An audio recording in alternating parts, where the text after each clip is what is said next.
Hello and welcome to level 64 of the Thoughts and Players podcast, the gaming podcast with bold takes and no strings attached. I am Jeremy, here once again with two compadres. That's right, it was one. They're back. We're back. Of course, I have David. What up? And I have, joining us once again after a short reprieve, I have Cory. I talked to HR and that joke was not racist. They allowed me back on. So Okay. Well, it's nice to know the verdict of that. I'm back. Nice to know the verdict. I'm not leaving. All the documentation has been filed. Okay. I was trying to think of something other than racist. Like racist is like brings it to another level. Misogynist. I don't know. I should have went with that. I don't know if we would have anyone here that would really Either way, they're pretty ists, you know. Yeah. Just throw it in there. Yeah. Well, yeah. You were gone, but you're back. I'm glad to be back, and I told you guys before the show, listen to your guys' episode. It was a really well done episode. Very well done. Great conversation. Great points. You hated on Xbox. Most of it well deserved for sure. I think at this point we're all kind of rooting for them to come back because when you look at Xbox, they kind of are the most consumer friendly. They just can't get it going. They can't get right.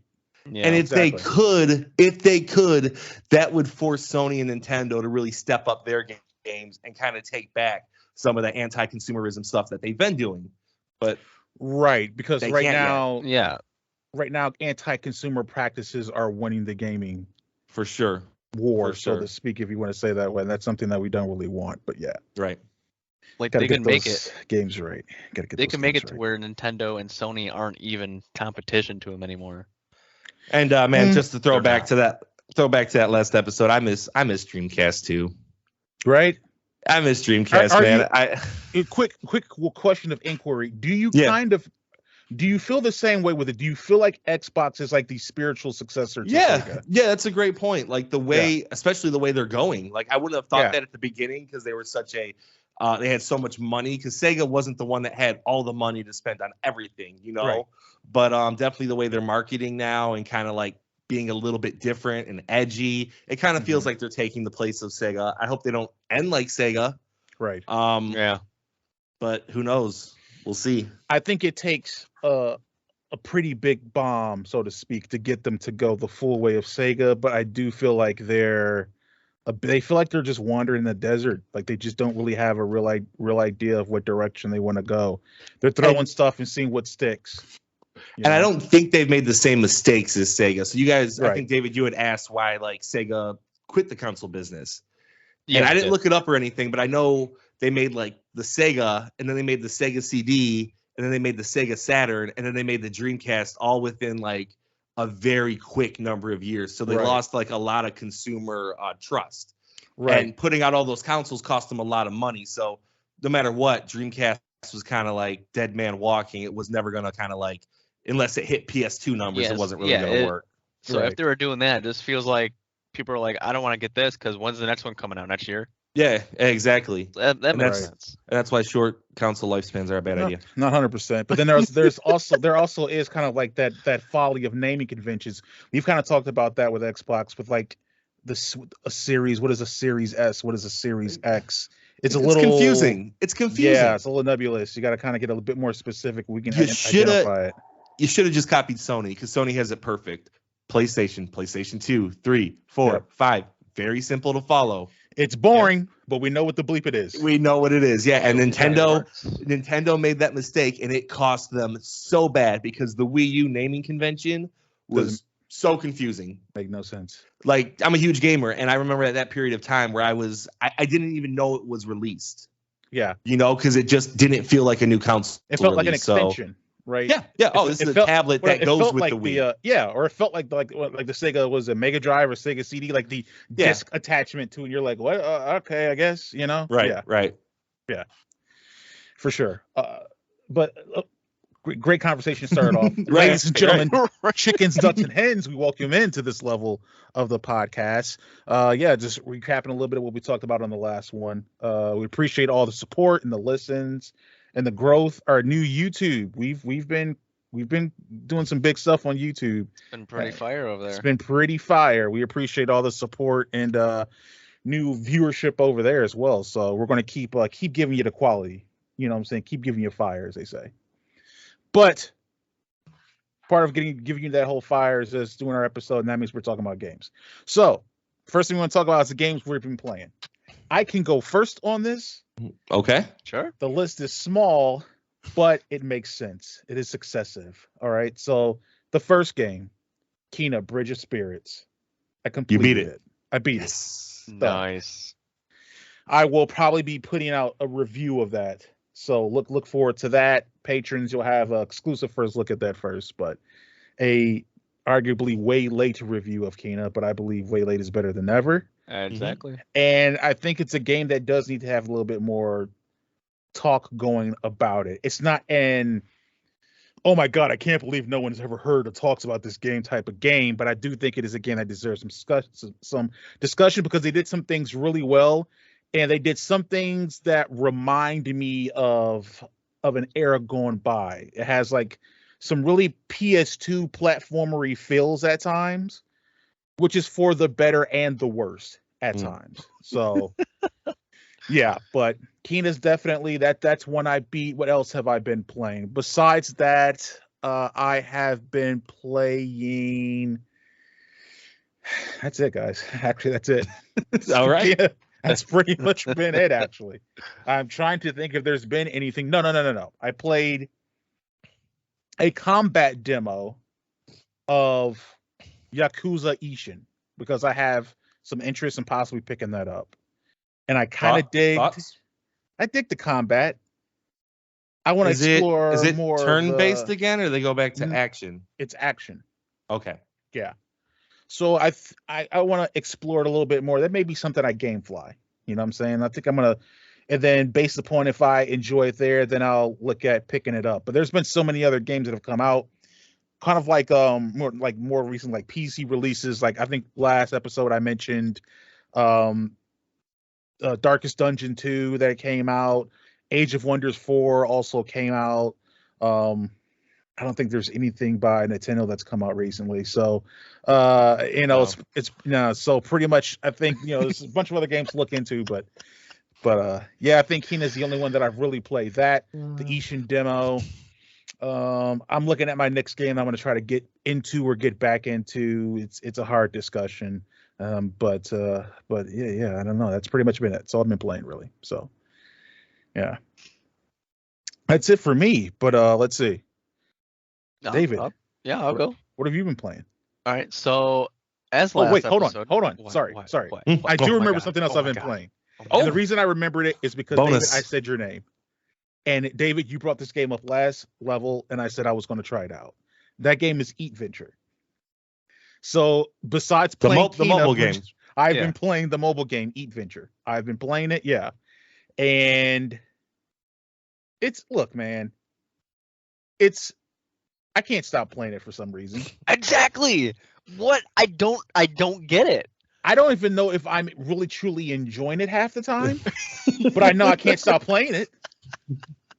So I'm right there with you. Yeah, that's the other one. I mean, it gets because it has this thing where you start out making a couple $100, and you start making some thousands, and you start making 100,000 millions, and you start making trillions.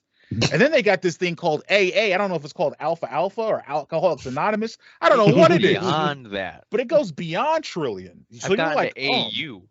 AU, exactly. So I'm like, oh man, I'm slinging a burger that's $5 billion or $50 trillion. It's insane. It's weird. Yeah. That's the other one. I will admit it's no Vampire Survivors, Cory.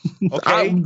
But it scratches the itch, and I've been playing. That's the other thing. So I'm sorry, I had to add that. David, it's all you. Okay, so as I was saying, last episode I brought up this game, and I'm still playing it, the Eat Venture. They have these like weekend things, which is actually like Thursday, Friday, Saturday. It's like a 3-day event, and you have to get all of the machines or whatever it is up to like level 1000. Oh no. So I played the crap out of it. It took Yeah. me 2 days of playtime to complete the event. Yeah. Insane. But yeah, am I having fun half the time? I don't know. But I'm playing it Clearing over levels. and over and over. What's going on here? Yeah, but it has these things you can unlock to like make it easier for you to have success and whatnot. Mm-hmm. I just like leveling things up. Or you get investors, you watch the ads. You got to watch ads to get investors, Or you got to watch ads to bonus your, the but 2 times your income. So income. much money. He gives you a ton of.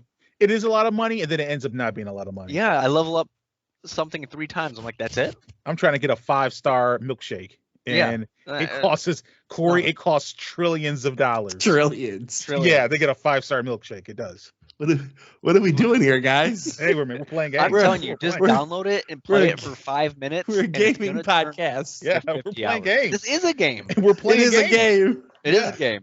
We're trying to speak to the people, guys. We're trying to speak to the people. Everyone has a phone. Everyone has a phone. Everyone has a phone. That's true. And it's not that big of a game. You're right. Even after saying all of this, I will reiterate: sports gamers are the dumbest brand of gamers. Yeah, for sure. Okay, yeah. But I've also been playing Apex, and I was playing a little bit of Overwatch, but mostly Apex because the new season's out. So I'm trying to grind that battle pass. Mm-hmm. But that's all for me. I didn't play any more Resident Evil 4 yet. I kind of forgot it existed again. We'll see. We'll see. How about you, Cory? Who's the dumbest gamers, Jeremy? Sports gamers. I've been playing NBA 2K23 and NHL 2K23. Wow. I've been on vacation, so I haven't had a lot of time to play. But before vacation, I was playing a little bit of NBA because it had a massive sale for the newest one. It was like $12-13.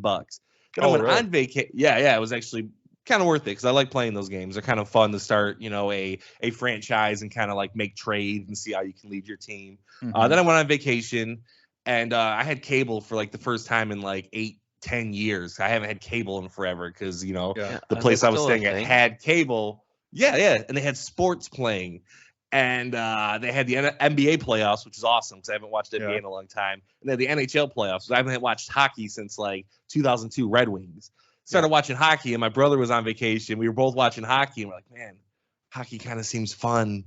We want a hockey video game, and the newest hockey video game's on sale, and it got pretty good reviews. So been playing that a little bit. Sports games are fun. They're fun to have, and when you don't keep up with the sport like I don't with hockey, I don't really care about the rosters. I don't know any of the players anymore. So this game could last me 5 years if I'm enjoying it. I could go back every year and just kind of play it as I want. Almost kind of feels like those early or late 90s 2000s games where they were just like arcade games that had like random people, Pablo Sanchez and all those different things, and they were just like, whatever, I can just play. I don't know who this is. I don't know who something Zelensky is for the New Jersey Devils. I'll just go ahead and put them and play. Yeah. Right. I'm not worried about current rosters, current players. I don't know any of them. And, NHL franchise mode is like super in depth. Like that is a really good franchise mode. But there was a game that came out while I was on vacation that I was able to pick up yesterday, and that is Zelda Tears of the Kingdom. Finally. So I bought it yesterday, played it for like 10 minutes before bed, and then about half hour, 45 minutes when I got home today. Starts off kind of like it's a little bit of a banger starting off, a really cool cutscene to kind of set the mood. It does the whole Elder Scrolls thing where you get out the cave and it's a magnificent view and you kind of get the whole world in the picture, and it looks amazing. And needless to say, I will be putting tons and tons and tons of hours into that game. There's not going to be a game that replaces that one anytime soon, no matter what. Yeah. So looking forward to that. But I do have a question for both of you. And it kind of hits on a topic we talked about, I don't know, maybe a month ago. Like, what's your game buying process? And I heard you guys, and it made a lot of sense what you said. But like, this is the sequel to Breath of the Wild. This game is a 96 on Metacritic. It's already in the top 25 games of all time. Like, there's no exception for a game like this. Like, I want to know, we are podcasters of video games. We like video games. You guys are both dedicated gamers. You put lots of hours into this craft and you enjoy it. Why doesn't something like Breath of the Wild, with all the pomp and circumstance that it's getting from critics, from fans, from everywhere, why isn't that something that's like, hey, I want to jump on this now and play it because it looks like fun? I'm interested. What do you got, Jeremy? Well, there's a couple things that jump out. I have familiarity with the Zelda IP, but I don't have a passion for it. So I look at it like one of these monolithic franchises in gaming where like there's a rabid fan base because it's earned it, it deserves it, but I somehow just don't connect with it. So like I connect with the Elder Scrolls. That's like my thing. I don't really connect with Zelda. So already there, I have to be convinced to kind of care about this thing. And then also there's the aspect where like I'm really leery of games that get like a lot of critical acclaim thrusted upon them, right? Not only because I just have a general dislike of media, but I've been burned by games that have been lauded and paraded by the game's media. No Man's Sky, I'm looking at you. You're a great game now, but you weren't when you came out. So I have a lot of trepidation there. And then also, again, I mentioned, I think a couple levels ago, like I found my Nintendo consoles and then I stored them back away. The Nintendo platform isn't really grabbing me right now. Now, perhaps if they had created a system of which I felt like deserved my attention, something that's maybe giving me, I don't know, 1080p plus, or if you're giving me 1080p, you're giving me 60 frames at least, then maybe there's other aspects of gaming that kind of I put more importance on in my experience than just like what may be just, very good game design, unfortunately, right? So and Nintendo doesn't really hit that all the time. So for a game like Zelda, I mean, I'm not going to jump out to get it. I will get it because again, I've played, Twilight Princess was the first Zelda I beat, unfortunately. I know there were better ones that came before it. Breath of the Wild, I think I had that as like my game with my favorite art style was Breath of the Wild. Tears of the Kingdom expands upon that. So yeah, for sure I'm going to grab it, but I'm not racing out to get it. Just like, a lot of games that I love, I didn't race out to get. So that's kind of it, man. I have a little bit of skepticism, and it's just I want a little bit more of a wait and see, man. When I see a game come out and it's 10 out of 10, 20 out of 20, I'm more skeptical of it as ever. I'm way more suspicious of something like that or something like The Last of Us Part 2 than I would be of even something like a Redfall. I would give Redfall more of a benefit of a doubt before those games. That's what I'm getting from you, and that's like that's like the crazy part to me, because not to like not give you a second yet, David, but like it's crazy to me because like I know you will definitely like jump in the Redfall, get a 6 out of 10. I gotta play this. I gotta play this. And then it's like Breath of the Wild, like it's not just one 10 out of 10, it's all the 10s out of 10s. Right. It's all over TikTok. You can see with your own eyes, like, oh man, like not saying you have to see it's a good game, but you can see exactly what it is and be like, oh, this looks amazing. I don't know. And the kind of like I said, not trying to like push you in any way, but like, have you, I can't remember, have you purchased Elden Ring? Yes. Oh, so you haven't played it, right? Or very little? I haven't played it. But like, that's like another thing. Back last year, that was the Tears of the Kingdom. And I was the 10 out of 10 game, the one that was all over TikTok, everyone loved. And I know for a fact that you're at least sort of into that style because you like the Surge. And the Surge was like, you've played more of the Surge than you've had Elden Ring. And the Surge is a notorious like 6, 7 out of 10 game. It's a Surge 2. It's a good game. And even like Kena Bridge of Spirits has very Souls-like Zelda. elements to it. Oh, okay. And I was gonna say like Zelda. And a little bit of Zelda. Yeah, for sure. So it's just really like skeptical, man. Jeremy, these are like these. It's like, all right. So like I see these games, even games I'm not interested in, when they get like something like Deathloop, they got like a 10 out of 10 somewhere, and I'm like, no interest, but I got to play it now. I have to see what this is about. And it seems like the exact opposite of Jeremy. And Jeremy's like, man, 10 out of 10. I have to avoid this like the plague. I'm not. I gotta wait. I gotta wait till all the hype goes and the equilibrium occurs, and then I can go into it and say, okay, I can get some kind of objectivity going into this game, because I don't perceive all hype as being objective, and I don't perceive all trashing as being objective, right? Right. So I try to like let the dust clear a little bit and then head into it and try to define the experience for myself. So I give it time. I mean, like I said, I think it's strange. It's like you're immune to like your favorite word. You're immune to the zeitgeist, man. Yeah. Like I was gonna probably buy Tears of the Kingdom anyways, just because how much I like Breath of the Wild. But I can't deny that all the reviews and all the people talking about it, I got excited. I'm like, I can't wait. And a little bit of it, I am a bit contrarian, because I planned on buying Tears of the Kingdom too. Mm-hmm. This is probably going to be the last game I ever buy for my Switch. But I will tell you that if it came out and it was 8 out of 10, I would probably buy it quicker than if it came out 10 out of 10. Yeah, that's the truth. All right, David, I would love to hear your opinion too, because I know you. This is not your type of game for the most part. You are an online. You love to play multiplayer. But like I said, same thing kind of applies. Tears of the Kingdom, it's the biggest game right now. Same thing with Elden Ring last year. Like, I think there is a chance that you would really enjoy those games. It's just not something that gets you hyped, or. I mean, it's highly possible. Like you said, it's kind of out of my realm, but there's games out of my realm that I've enjoyed. So it's not that I'm avoiding them, but it's just like, one, I never played Breath of the Wild, so if I do want to play Tears, I kind of want to play that one first to understand what's going on. And the only Zelda games I've beaten are Ocarina of Time and the one that's gold on Nintendo. The original? Yeah. Maybe? Oh, wow. Nice. The gold cartridge. I think that's the original.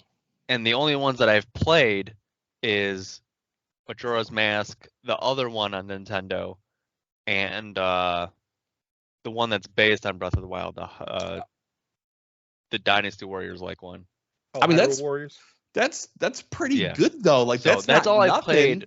Zelda. That's not nothing though. And like the good thing about Zelda, they're all pretty like, I think even Tears of the Kingdom, you might be able to get away with not playing any of the other ones, Maybe. Yeah, they're a little bit standalone-ish. Yeah.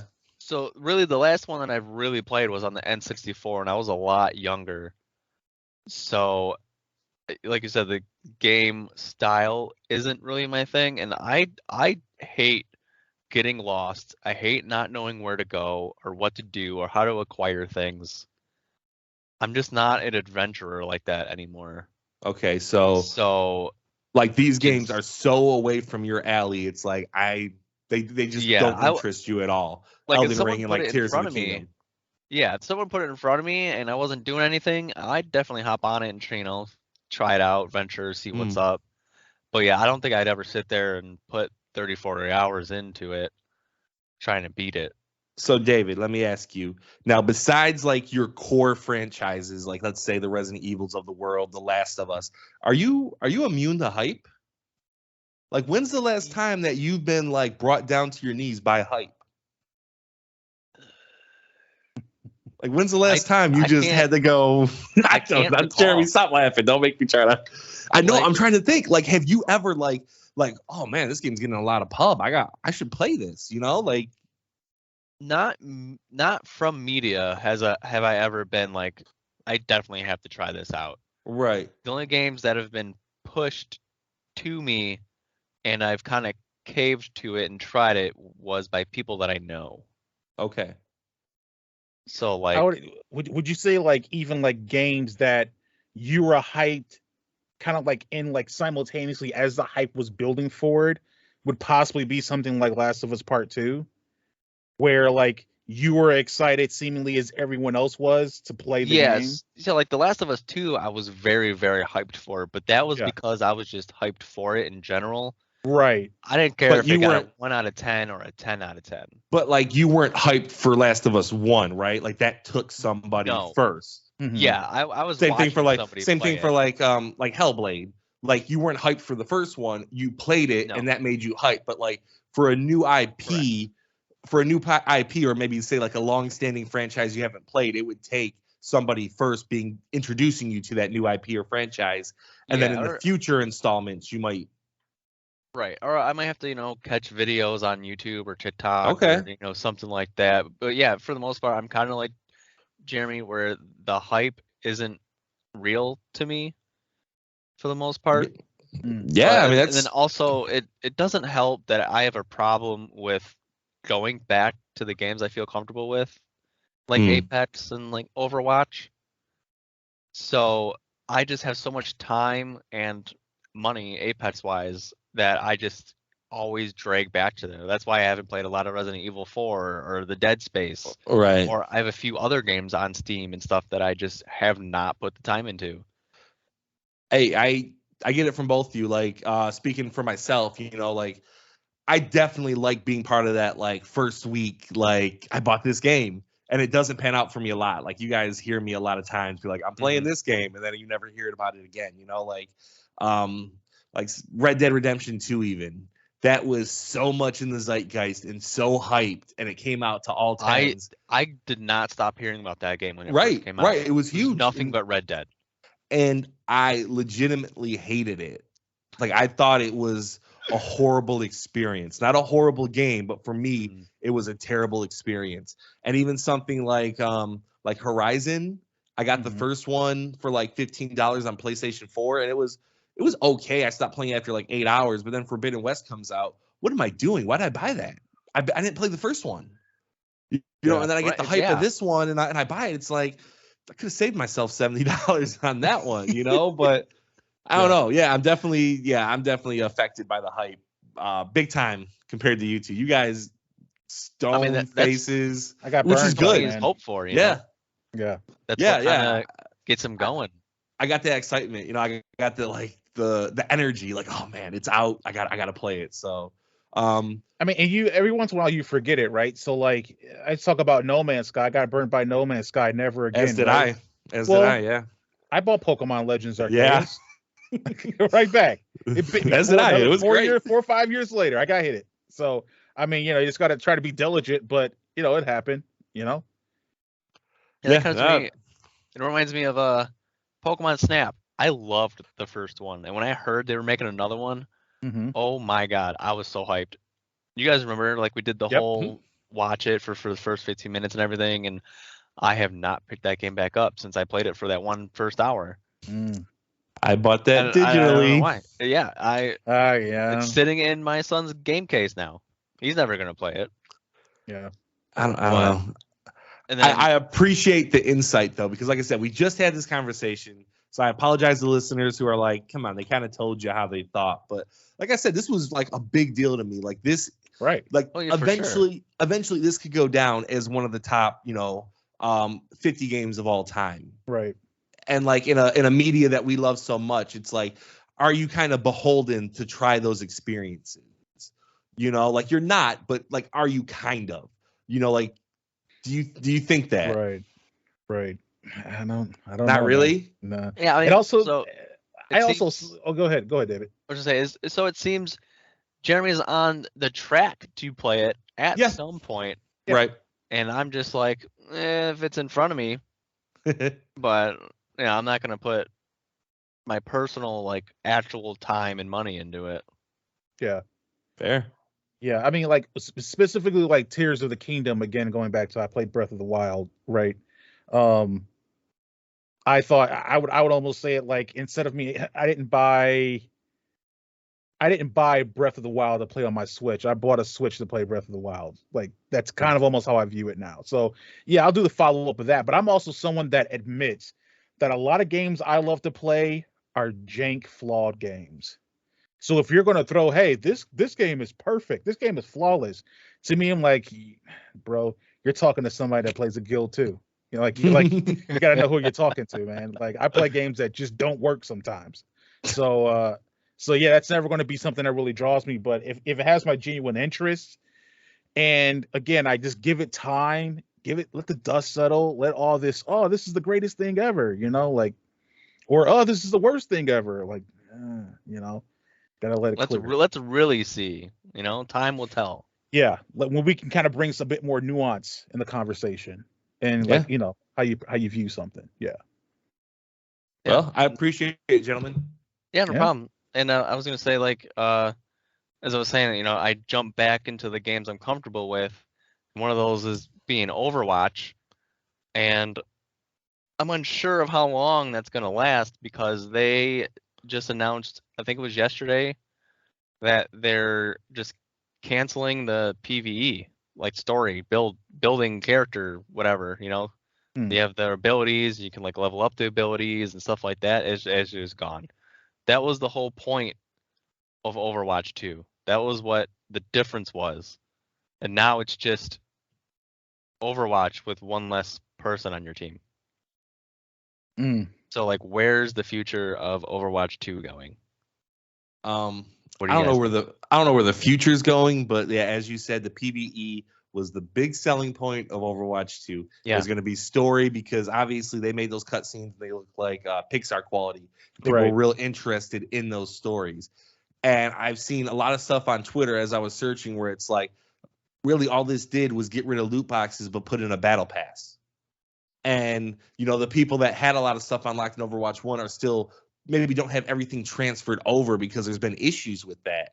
So it's almost like Blizzard, I'm sure they intended for PvE to come out, but now that it's not, it feels really like a dirty move by them. Like, you know, we wanted to change the system so you would pay more money, but we didn't want to just do that in Overwatch 1 and look like really bad guys. So we decided to make a whole new game, which really isn't a new game at all. I think it could be called best like Overwatch 1.5 at best because when it came out, the graphics to me were not enhanced at all. The gameplay was exactly the same. They had almost exactly the same cast as heroes. They had one or two at launch differently, but yeah, I don't know. I mean, I guess the future's as good as the people playing it, but I wouldn't trust a word that they say about Overwatch anymore. Yeah, because like what they've got is just, you know, limited time events, which they had in Overwatch 1, and they're gonna have new characters, which they had in Overwatch 1. Overwatch 1, the last character released was Echo, and then that was it for like a whole year and a half until Overwatch 2 came out. Doing all this work just to say like, never mind. Yeah. Yeah. Well, speaking of bringing up the idea of skepticism, I think I have the most skepticism towards its companies and corporations. So I believe this was the con the whole time until it got to a point where it's like, all right, we've got enough stuff happening here. We have enough that's transitioned over. We put enough systems in place, enough blockades in place where we can go ahead and say, hey, look, guys, sorry, this isn't. I mean, there's no reason to not work on it. What is the reason to not work on it? The reason to not work on it is it's taking away the ability to work on the multiplayer, which is definitely going to make them the money. Exactly, but that is supposed to be the difference. Yeah, right. And they've always been working on the multiplayer. You know, nothing has been taken away from multiplayer. They're still doing everything they did in Overwatch 1. It's not like a release date constraint or anything like that, right? It is just still be working on it, right? Yeah, it's just we no longer see this viable because it won't make no money. You won't make no money. It'll make no money. We got all the money by the promise of it. So now there's really no need to deliver on it. I think you're mostly there, Jeremy. You make them to be out like as like a huge villain. I don't want to make it seem like this was the con all along. Right. I think you're mostly right though, because Overwatch 2 creative director Jeff. Well, he's been gone. He quit. During Overwatch. Right. I believe that it was probably his idea to do the PvE. And it was probably like the higher ups that said, this ain't going to make us money. You can have the smallest team on this. And he didn't like that. And he quit because that was his vision to make Overwatch 2. And the higher ups scrapped it. And they said, no, it's not going to make him any money. So I don't know, man. It's still a popular game, I'm assuming. I don't really know the numbers, but. Yeah, I don't have a problem with queue times. Like, if in the very early morning, it takes a long time for me to get a match in Apex, but if I just switch over to Overwatch, I'm in a match. Just weird. I can't think of a less like a sequel that does less. Right. Like what did it do? It got rid of a player. Like anything that it did could have just been an update for Overwatch 1 because Overwatch 2 was just an update, right? Yeah. And like you're saying, like quite a few people have been saying that Overwatch has gone downhill since Jeff Kaplan has left. Right. And it kind of shows. Right. Like, they're not entirely wrong. It's going down a bad path. Yes. I've seen some people say it's probably going to turn into like a niche game where it's not going to die, but it's not going to strive either. I mean, the problem is if it turns into a niche game, Blizzard will shut it down. Yeah. Like they do that, don't they? Like they don't mess around with that kind of stuff. If it's not performing up to numbers and making them money, it's gonna. No, that was EA. Never mind. I was gonna say Knockout City. Heroes of the Storm. Was that their game? Is that the card game? No, it's their MOBA. I think they Heroes of the Storm. It wasn't Pillars of Eternity, right? No, Pillars of Eternity is a CRPG. There you go. By Obsidian. Well, I have a play for this though. I've got a win-win situation. Okay. Microsoft Xbox is on the cusp. They acquire the Activision Blizzard. Phil Spencer parachutes into HQ off from a cargo plane with an Xbox parachute. And he says, you were promised a single-player experience. We here at Microsoft Xbox are all about delivering great single-player experiences to our customers, even though we don't think it's a business priority. And then he goes ahead and commands it, and then Blizzard comes out with a nice PvE story mode. All right. Can I talk about Microsoft for just one second? Yeah. You made a great Redfall kind of like early review, 4 or 5 hours in that actually got a lot of stuff on YouTube. Mm-hmm. And I just want to say, I think we had mentioned it before, but I don't think Redfall is Microsoft's fault. I've been thinking about it. It's been weighing on me. I know we had kind of blamed Microsoft. I mean, it is kind of. It's not, man. Like Microsoft wasn't there for the first 4 years of the development. Mm-hmm. We already see that these type of games, there's no of these types of games that launch and get really good reviews. They all start off bad. Maybe not this bad, but they all start off bad. And at some point, you have to release the game you're working on. You can't have these people working on the game for another 3-4 years to get their stuff together. They own the company that released this game, but they haven't owned them for long. It's not their fault. They didn't provide enough support based upon Phil Spencer. He said their own internal that they've contracted out their own internal looks. They had it graded multiple points higher as far as game quality scores than what it ended up getting, right? So they may have been too hands off. If that's their only sin, that's still a sin on Xbox, right? That's him protecting his employees. That's a good boss. Well, that's like you went to bat for me at HR. Well, you know what? You better get it figured out because he's been leading Xbox in some capacity in 15 years and they have been falling. But you know how you can save it? Overwatch. You can at least do good. Hey, here it's not a it's going to set the world on fire, but it's the kind of, like we were talking before about them being like pro gamer. Yeah, a feel good thing. It would be a feel good thing. Like, wow, how cool of Phil to do that. Yeah, they're going to go ahead and like make sure that they deliver on what they promise. And it's not the same old scummy Activision Blizzard, Yeah, no chance. That's zero chance of happening. But so you were saying like the games like this kind of start off bad and get better. So I was looking up the Back 4 Blood ratings when it first came out because it's kind of similar. Right. And it was getting 4 out of 5, 8 out of 10. So I don't know how well that argument stands. That one was a little higher. Redfall, I think it's close to like, I don't know, I haven't played it. A little bit of like a looter shooter type thing going on. Not a lot, but a little bit. A little bit. So I'm kind of thinking of that. Something like The Division, something like a live service type of stuff. Like Redfall, I'm sure had like a long lifespan that it wanted. And those games never really pop off. Now there is obviously like Back 4 Blood did have a good, rating start. Mm-hmm. But a lot of those games come out kind of not as good, but not as bad as this one for sure. But like I said, I don't think it's all Microsoft's fault. Yeah, well, a lot of games, it seems like now the status quo is you come out poopy and then you gradually get better. That's every game. Every game.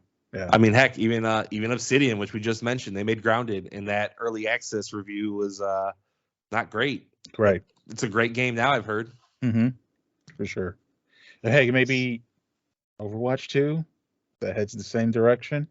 It's a very weird practice. Even though they rip you on the PvE. Yeah, it is. I don't know any other industry where that's the norm. Like I mean, it is as far as like iterations, like later iterations upon things, but I can never really think of like if like an automaker making a car that like has terrible safety ratings, and then gradually as it's out, they're like, hey, well, like when people they do that, they call them recalls, and they're like big deals, and they pay for the recalls. The people that bought the thing don't pay for it, and it's like, yeah, or they tell you that something's gonna have something and it just doesn't have it. Well, we told you it was gonna have rear cup holders, and it doesn't. But hey, I mean, this is kind of in the same vein as video games, but doesn't like software do that? Like Windows?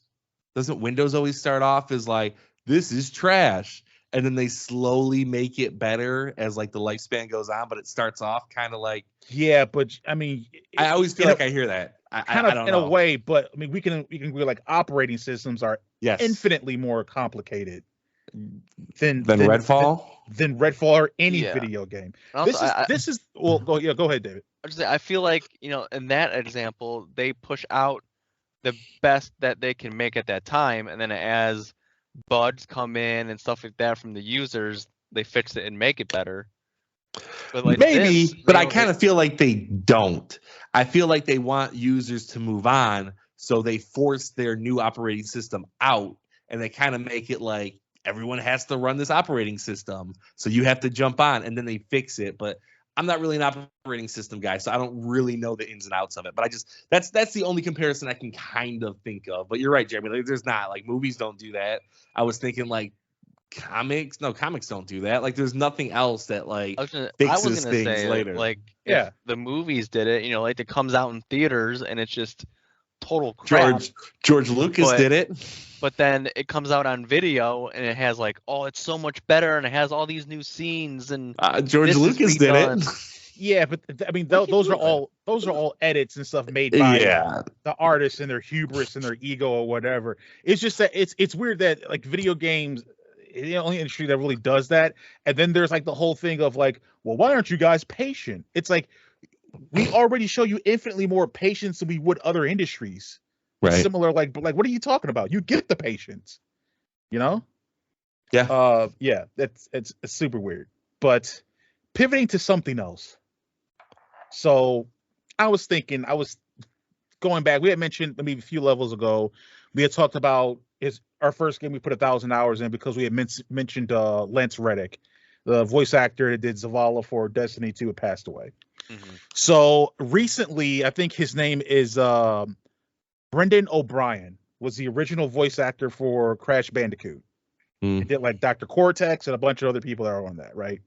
So thinking about this latest person, Brendan O'Brien, thinking about Lance Reddick, who was earlier this year. Last year, it was Kevin Conroy, right? And kind of thinking about who did the voice for Batman. And thinking about, again, we were talking about Hellblade. And a lot of what's really interesting with that game is the performance. Mm-hmm. And they have this about a month or two ago, the GDC happened, and they've introduced this whole thing called MetaHuman. I don't know if you guys saw anything about this. Mm-hmm. It's like part of Unreal 5, and it's able to capture actor performances and animations in like under 5 minutes. It's incredible, right? So it kind of touches a little bit on that whole AI use that we talked about before with gaming. I was curious as to what your guys' like favorite acting performances or some of your favorite acting performances have been in video games. You know what I'm saying? Because it's the rising spotlight on actors and performers in video games. It's starting to not exactly rival like movie stars, but the notoriety is getting up there. And to a lot of people, I would imagine that, I don't know, some of these actors in video games are more important to them than someone like a Tom Cruise or, I don't know, what's another actor It's just someone else. Michael Fassbender. Michael Fassbender. There you go. Right, a Chris Pratt. Yeah. So yeah, just curious what some of you guys' favorite performances are. I have some obviously, but just curious as to what you guys are, because you said play different games. You said 3. Do you want to go around the table and each like pick one, or do you want someone to fill out their list and then go to the next? Yeah, if we want to do like each like give one. Okay. And then we can kind of like go around and give another, if we have more than one or whatever. So all right, I'll start us off real quick. Yeah. This one's a very simple one. I almost didn't want to put it because it seems so obvious for anyone that like knows what game is my favorite or one of my favorites. Christopher Judge in the new God of Wars. I think he totally redeems Kratos, the character, with his voice acting, and it's just simply like one of the best performances I had ever witnessed, whether it be movies or video games. And I'm earnest about that. Like it's really a deep connection I feel with Kratos because he is so well delivering these lines, and he really sells those 2 games for me, along with the kid that plays Atreus. I can't remember his name, but yeah, Christopher Judge. Like I said, it's kind of obvious because I love the new God of Wars, but he really is it's one of the best performances in video games for sure. Yeah. I had assumed that he would probably be one that you would go to because it's great. Yeah. And I have one that I'm worried David is going to have, but maybe not. So we'll see. We'll see. You want to go next, or you want me to go next? How about you go next? Okay. So I'm gonna start off with somebody from my early childhood, and if I were to play it again, I don't know if I will stand by this statement, but the one person that really got me hooked onto the series is Calypso in the Twisted Metals, and more specifically Twisted Metal 2, and he was played by Mel McMurrin. Okay. So, just in case anybody doesn't know, Calypso, he runs this tournament, and that is where all these people come in and have these guns on their cars, and they're killing everybody because they want their wish to happen. And if you win the tournament, you come to Calypso. And I really liked Calypso because he took what they wanted and just like really twisted it to where it was nothing that they wanted, but it technically counts, So I liked that. Calypso really made the game for me story-wise. That's my first one. Nice. Yeah, I think one that I have here, I'm going to go ahead and say, I don't know, David, if it's going to be on yours because this is, again, game we share, but Melina Juergens, who performs as Senua for the Hellblade series. Oh, that was going to be my honorable mention. Well, she's like in my top 3. That's such a good performance. Insane. Her performance is insane, and it's like the way that they were able to capture like just the way her looks, right? The way she looks at you in certain ways or looks around, honestly arresting performance. It is so captivating and like haunting, and it's, as the game uses like really kind of scary imagery, but the scariest thing is Senua, like in just the way that she is and the way she presents herself and her ideas and the things that she's dealing with and how she's dealing with them, and how she perceives and traverses the world. It's fantastic, man. And she did just knock out, and from the stuff I've seen coming up with 2, it's going to be even better. So I'm looking forward to that. That's another thing where it's almost like, even if I don't end up buying or playing the game, which I will, I'll just watch it. I just want to watch her performance. Like I'm waiting for it. It's like a movie almost, I really got to play that game. You two been talking about it for years. It's a short play too. It's like a 6-7 hour game. I know. I really just got to play it. 7.5, 8 hours. Yeah. Good pick. So I got a twofer right here because I could not decide which lady I wanted to go with. David, if you could look up the names for both these people. Yeah, sure. Lara Croft in the latest Tomb Raider trilogy, I think is so good and sells the role so convincingly. She is she displays all the emotions that she has to throughout the games, and I think she does a really awesome job. And the game wouldn't be as good if it was a very subpar actress playing her, but it's not. It's a great actress. You got that name, David? Yeah, she did. 2022, 1999 through 2003. It says Jonelle Elliott. No, I think I'm looking for the 2020 It says Rise of the Tomb Raider. Weird. Okay, maybe they brought her back. Oh, like the same actress? Yeah, maybe they kind of like brought her back for like the last one or something. Oh, okay. Yeah. Yeah, because Camilla Luddington. Okay. Yeah. There you go. She was great. And then another one that I love her performance is Bayonetta. Specifically in Bayonetta 2. I love Bayonetta 2.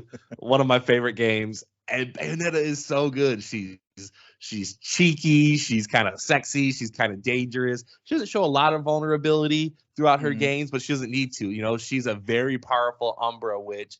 And, man, she has so much fun in that role. So much fun. And it's, like, infectious. Like, you know, you're playing a really hard action game, but it's a ton of fun. And I think partly is due to her voice acting. David, you got that actress for me. What was the character? Bayonetta 2. I know they switched her. They switched her up for Bayonetta 3. Yeah. She did 1 and 2. Yeah. So Bayonetta and Bayonetta?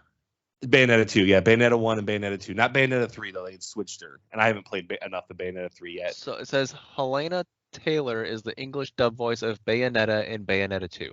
Okay, yeah. Great job. She wasn't invited back for Bayonetta 3. There was a contract dispute. She might have been in the wrong a little bit, but that doesn't take away her performance from the first 2 games. Yeah. All right, David, on to you. Don't take my money that she was worth to be paid. I mean, do we really want to get into it? We're talking about good performances. She had said she was offered a very small amount. It turns out she was offered a pretty significant higher amount than what she had said to the public. And it was kind of like, oh, the amount that you were offered was actually pretty good. You know, it's nothing to like scoff at, but the way you made it seem is like they were robbing you. Right. So I don't know. I don't know who's right. could see. I was on her side. I was on her side to start off. And then as the story came out, it was like, why lie at that point? Exactly. Right. Yeah. But, okay. So my next one is also from early childhood, and are you gonna take it on to this series, and it is Paul Haddad. He is the voice actor of Leon in Resident Evil 2. That's the first Resident Evil I played, and that game got me hooked on the series. And I don't think that would have happened if the performance of the voice actors was horrible. And Leon was the first one that I played over Claire. And if this was bad, I don't think I would have played Claire's story. Thank God you didn't play Resident Evil 1 first then. I tried, and I was like, oh, wow, what is this? Right.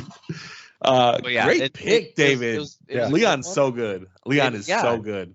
He really made that game. Yeah, he's easily my favorite character in the RE series. Many people's. So I guess I'm gonna borrow from you, Cory, and do a twofer, I guess. Okay. Because it's part of the same franchise but 2 different actors. One of them very well known. The other one also well known but not as much. Okay. So that goes to the antagonist for Far Cry 3 and Far Cry 4. So for Far Cry 3, the antagonist is Vas Montenegro, and he's played by Michael Mondo. It's a killer performance. He sets like what we come to expect if we play Far Cry series. What you've come to expect from the antagonist of that series. He started it. He set the bar, right? This a fantastic villain antagonist. I'm still playing 5, and I have 6, but I haven't played it yet. I gotta go Pagan Min.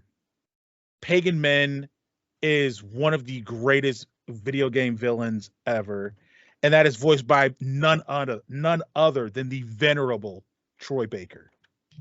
Oh. So, I mean, Pagan Min is just an absolute powerhouse. if he was an RPG character, his charisma would be 10. It would be a 10 max.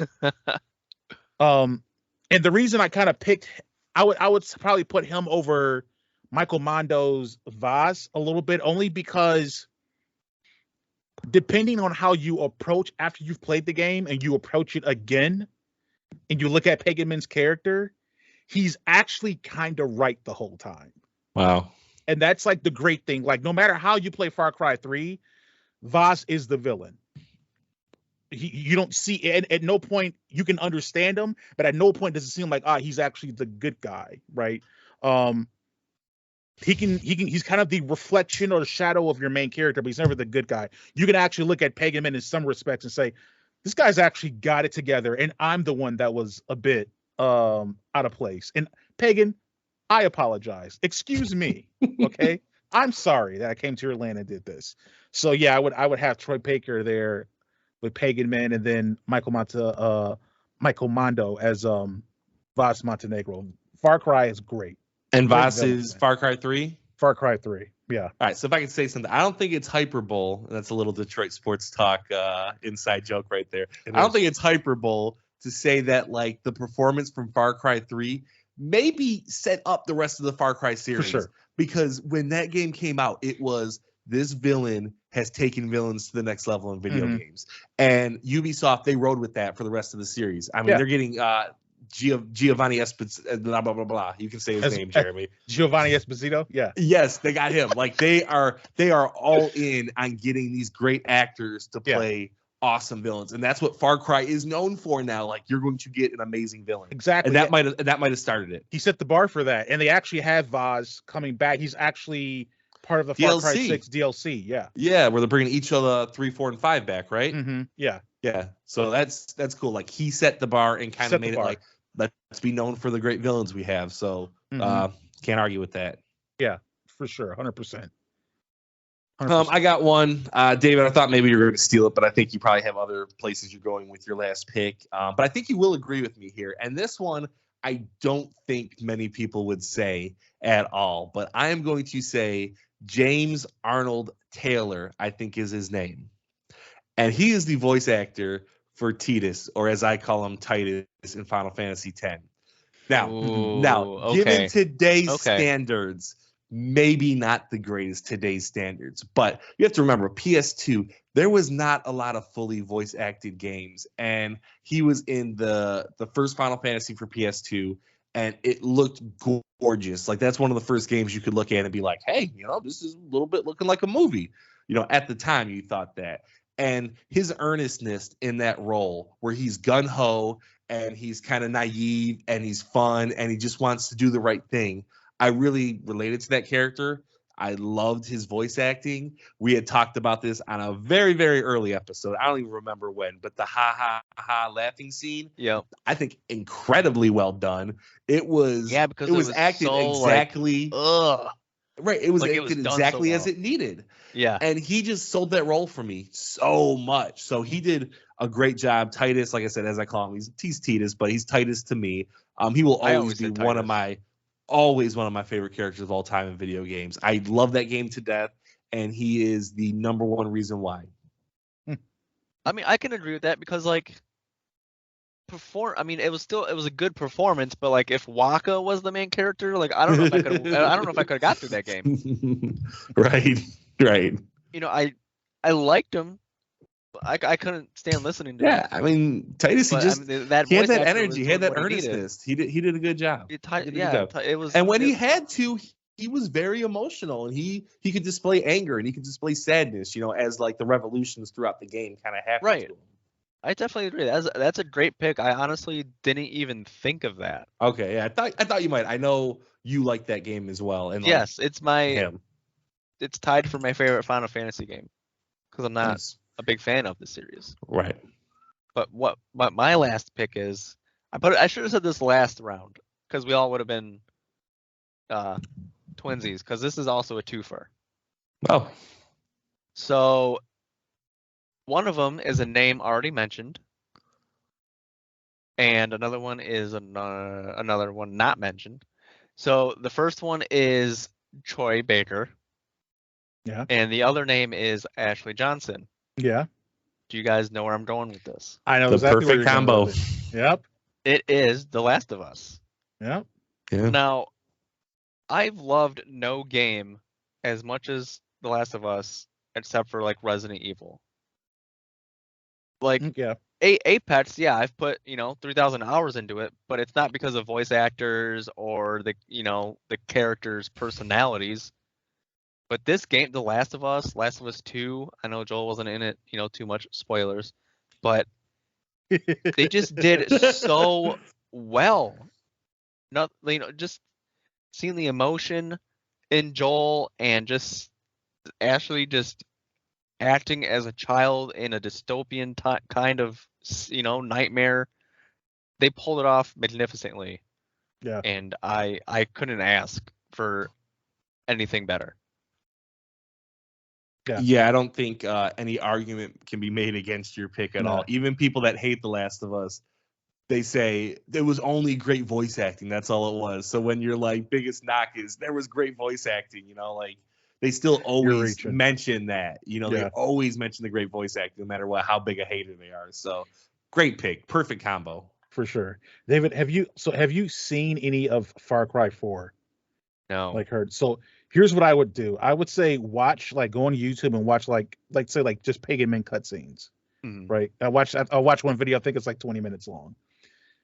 And I say that because you can then really understand the range Troy Baker has to voice Joel and then voice Pagan Men, because they sound like two completely different people. Right. And they project two completely different energies. That guy is an absolute monster. Yeah. I'll definitely check that out.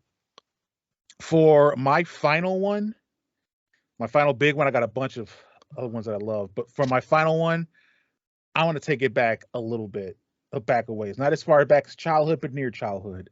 I'm going to give it to the GOAT, R.I.P., Ray Liotta, for Grand Theft Auto Vice City. I mean, if you want to feel like a gangster, have Ray Liotta saying your lines. You'll feel like a gangster for sure. I think he did a spectacular job. As I think Vincetti was his name. He did an absolutely spectacular job in that role, man.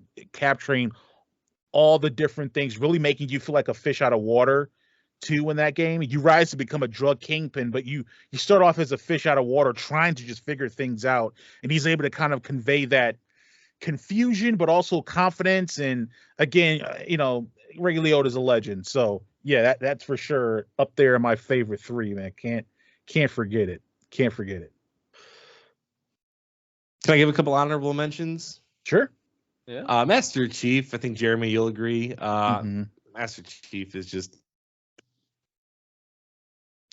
I would say Master Chief Master Chief does give. I think like early on, Master Chief's performance was a little hit and miss. I thought about giving it a nod to Cortana because I think her voice acting's been like really great. Good. Yeah, but for sure, Master Chief, especially, And then kind of everyone in the Mass Effect series, I feel like kind of pulls their weight. Mm-hmm. Like Commander Shepard's excellent, but someone like Mordin or Garrus or just Liara, any of those people, they all just do a really fantastic job. And they do a fantastic job over 3 very long RPGs. So kudos to that whole staff. I'm trying to think. Okay, so it says actor Mark Meir voiced Captain Shepard or Commander Shepard, which is interesting because for some reason I thought it was Nolan North and it wasn't. And this guy did a great job. Yeah, for sure. I never picked the female Shepard, but I heard the female Shepard is great. Yeah. I like the honorably mentioned the villain in Deathloop. The girl. Yeah. She was real good. Really good. I never finished the game, but great game. She was very enticing. My honorable mentions may sound wacky. They're going to be the general speeches pre-battle in the first Rome Total War. You guys may not know what I'm talking about, but look, you got to you got to fire them up. A clue. You got to fire them up. You got to look at the videos. every once in a while there'll be like it's before battle, and then you'll hear like the little chants, or you'll hear a little voice, and then you'll just hear, "Gentlemen, I think there will be blood today," and it just gets you so freaking hyped. Just go kill whoever you're gonna go kill. I hope the voice actor listens to this episode and hears that, and he is just hyped as all get out. Like, finally, somebody. Recognition. It's here. Citizens, today is That's your hilarious. day for glory. It's so freaking awesome, man. Yeah. Oh man, good stuff. Very good stuff. So we talked about favorite performances in gaming, but it's time for us to give our very own spectacular performances because it's game time. And for this game time, what are we playing? We're playing Legally Guessing. Ooh, my favorite. And I believe that it is David bartending this round of Legally Guessing. I will serve you guys. Yeah. What's up? What you got? All right, let me get out my notepad. Okay. Let us know when you're ready, David. I was born ready. A quick reminder of what Legally Guessing is. We have 20 questions and one guess. Yes. To get the game right. Right. David. Yeah. How are you? Good. Doing good. Go ahead, Jeremy. You can start. Bartending night. Okay. That's question number 1. Question number 1. Did this game come out after the year 2000? Yes. Okay. I could start. Oh man, I don't know why I'm real nervous. Did this game come out after the year 2015? Yes. We are down to like 7 years, Jeremy. Yep, we're down to 7 years. That leaves us thousands of games only. Yeah. Say it that way, you kind of lose hope. Let's see here. Is this game a console exclusive? Yes. Really? Is it a PlayStation exclusive? No. Is it a Nintendo exclusive? Yes. I feel like Nintendo games are easy. All right. Is the main character a fighter in the Smash Bros. Series? Yes. Okay. It's a good question. That's a good catch-all. Yeah. Thank you. Let's see. Is the protagonist, the main person in the game, are they human? Mushroom Kingdom counts as human. And well, unless he's Toad, and then it doesn't count as human. Right. Mario's a human, man. I honestly, What do you mean you don't know? What do you mean you don't know? It's gotta be human. Is it like Wario? Like, I would say he's human. Yeah, I would say Wario's human. I mean, if it's Yoshi, then I would say no. Right. Like, what's the question, David? Yes. Oh gosh, that very feels suspicious. Yes. Yeah, that feels terrible. That's a terrible yes. The main character. Maybe he was confused because like how I had it. Like, there's a couple main characters. Maybe it's something like Mario Kart where it's like it doesn't have a main character, but you know. Okay. Maybe it is Smash Bros.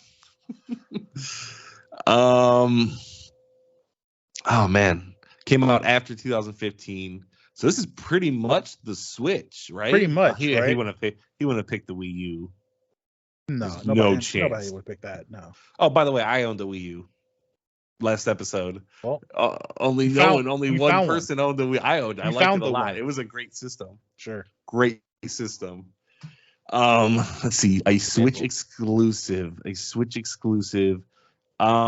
Man, does Zelda with Link? He's not gonna do Breath of the Wild. I just did Breath of the Wild. Is the main character someone from the Mario universe?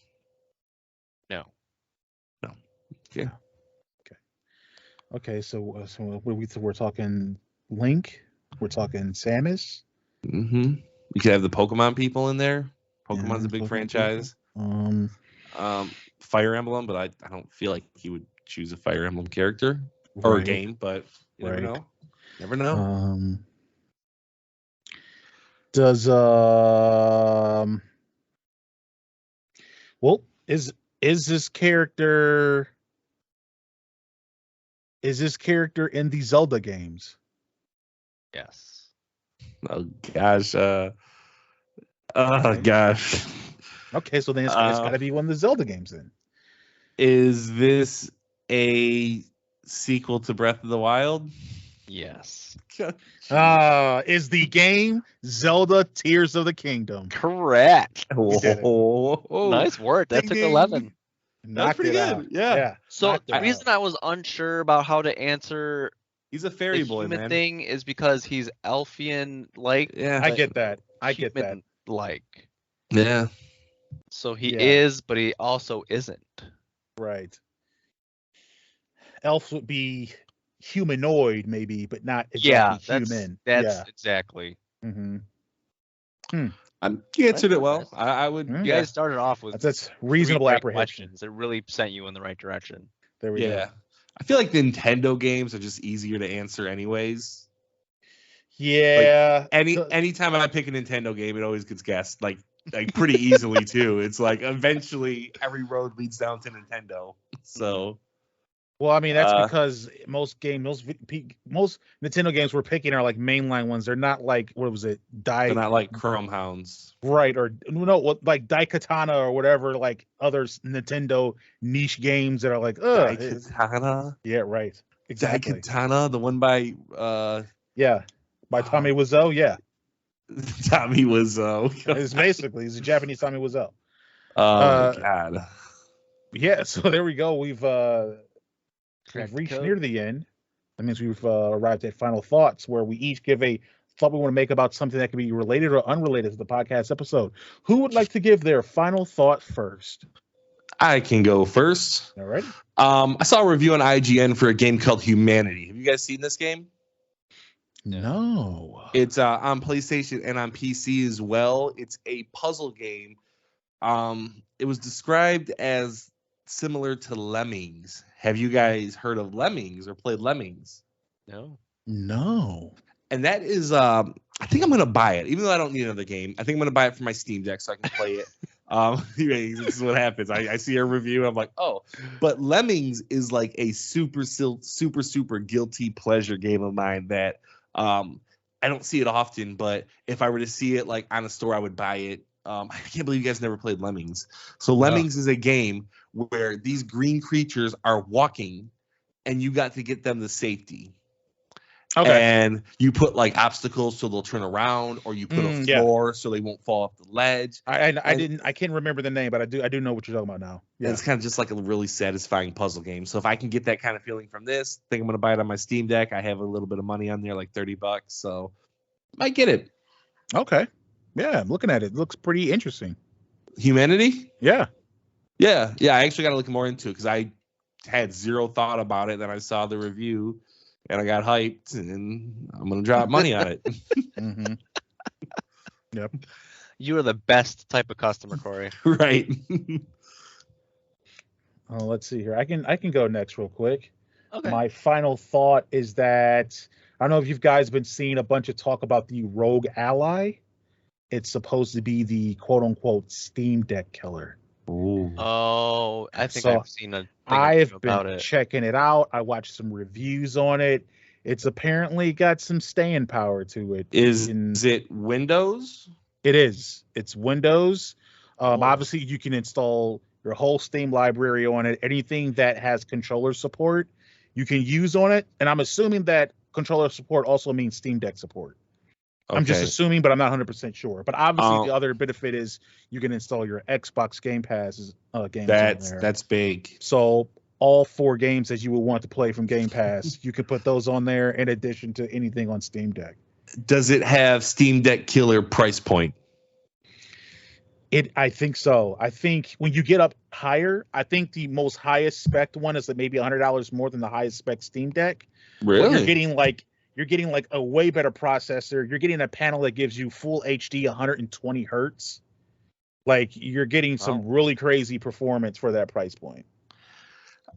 I kind of love this like era of gaming that's happening right now, where people are trying to like push really advanced like mobile gaming. Like, hey, you can play anything. Like you can play Elden Ring, you can play God of War on these mobile consoles, and that's really cool.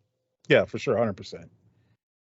Yeah, I think that a game like that, with the kind of panel it has and resolution it has, I mean, imagine that thing's able to push something like Starfield to 60 frames per second. It's a premium experience that you're traveling around with, you know? Right. Mm-hmm. Yes, now people can't say that you don't come to parties. You can just go to the party and play your game the whole time. Exactly. Do people say that to you, David? It might have happened a time or two. David, you don't come to parties. Well, back when I lived with my friend, the party's in my pants, and then you pull it out. You pull out it's the video game system. That's it. That was a good one. Yeah. But back when I lived with a friend of mine, we would have parties all the time. But when the new COD came out, I would be non-existent from November till like February. So people are like, come on, come party. You know, I could have sat out in the living room and played COD. Yeah. Be part of the party, you know? There you go. Yeah. Yeah. My final thought is, now we all come together here because we all play video games. So my thing is, to you guys and listeners, what is your guys' like favorite music? Because I'm going to a lot of concerts this year. I'm going to Electric Forest, Taylor Swift, Fall Out Boy, Melanie Martinez, Ash Nico, and Ginger, and Disturbed. And there's probably another one or two that I can't remember right now. But it's such a diverse kind of music, you know? Like, what is a nice ring to your guys' ears? Rap and hip hop. Nice. Rap and hip hop, Cory? Oh, I'm going to see NF too. I forgot. There it is. There we go. J. Cole, Kendrick Lamar, Kanye West. Okay. Yeah, stuff like that. Yeah, I mostly am listening to like really, really hood music, or I'm listening to really sad white boy music. That is my jam. They call it quote unquote ambient music. That's essentially what it is. Like the concert I went to earlier this year, I went to see Vancouver Sleep Clinic. And most of his stuff is ambient. He has an album he did where he did a bunch of remakes, and it's called Pop Goes Ambient. So he did ambient remakes of like Blinding Lights. He did ambient remake of like Watermelon Sugar or some other Harry Styles song. Like, so that's kind of like my jam. It gets you nice, moody, emotional. Or I'm listening to some hood stuff, and I'm listening to dumb hood stuff. I'm listening to Lil Yachty. I'm listening to Miles, who's like crazy, stupid music. Like, that's my jam. Another one for you, and this is going to kind of paint me into like kind of a corner. I've already kind of put this on myself, but like anime music slaps so hard. It does. Like it's so good, man. It gets you so hype, or it gets you so emotional. Like it's so good. It's so good. Do you listen to Tahoe music? I don't know what Tahoe music is. Okay, is that anime music? Yes. TOUHOU. Just look up Tahoe on YouTube. Okay. Because like in like Step Mania and stuff, a lot of people would make files for that type of music. It is like anime-esque. Yeah. Okay. So for sure. See if you like any of that. Will do. All right. Well, that's it. That's all for the show. If you liked what you heard, please subscribe. What is going on right now? Yeah. There you go. You started it, David. You said, "Well, here we go." It was like he's trolling. I thought we were taking that turns. Was unintentional. That ends it for level 64 of the Thoughts and Players podcast. If you liked what you heard, please subscribe to the podcast on your preferred podcast service. We are on most, if not all of them, I believe. Also, you can follow the podcast on the socials. We are on Facebook. Facebook.com/Thoughts and Players, like it's all one word. We are on Instagram, Thoughts.Players. We are on TikTok, @ThoughtsPlayers. We are on Twitter, ThoughtsPlayer2. We are on the YouTube at Thoughts Players, where we upload video versions of the podcast as well as other things. And then, of course, we have a Patreon. If you want to support your boys on the Patreon, please check it out. We have a $2, $5, and $7 tier. You get a bunch of cool treats, exclusive perks. Like I mentioned, that upcoming review of Kena Bridge of Spirits. That'll be Patreon first, and then we'll trickle out later on after that. But if you can't, just a like, a share, a comment. We appreciate it all, even if we disagree with it, right? I mean, I'm certain most people that comment on our stuff with opposing views are wrong. But go ahead and be wrong, man. We appreciate your wrongness. But that is it for me. Fellas, is there anything else you want to say? Goodbye. All right. Thanks for tuning in. We will catch you on the next level.